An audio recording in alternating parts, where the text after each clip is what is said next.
U.S. Vice President Kamala Harris met with Israel's Prime Minister Benjamin Netanyahu in Washington in her ceremonial office at the White House. Harris was expected to closely track the administration line in the meeting, focusing on the plight of Palestinians while also supporting Israel's right to self-defense.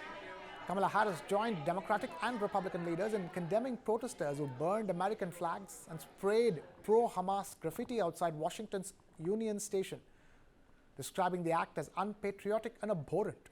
However, Kamala Harris also sharply pressed Israeli Prime Minister Benjamin Netanyahu about the humanitarian situation in Gaza in frank talks that were watched for signs of how she might shift American policy about Israel if she becomes president.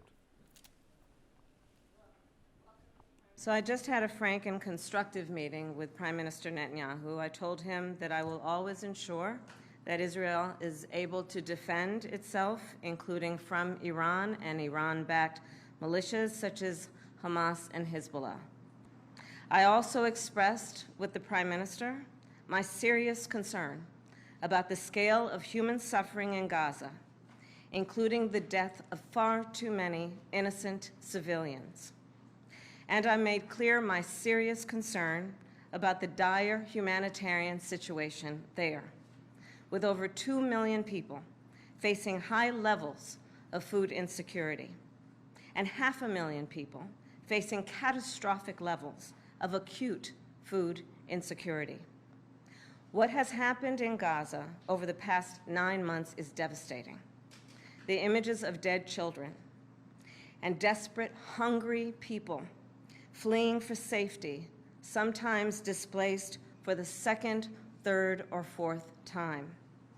We cannot look away in the face of these tragedies.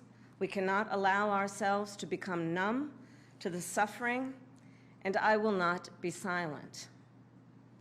It is time for this war to end, and end in a way where Israel is secure, all the hostages are released, the suffering of Palestinians in Gaza ends, and the Palestinian people can exercise their right to freedom, dignity, and self-determination.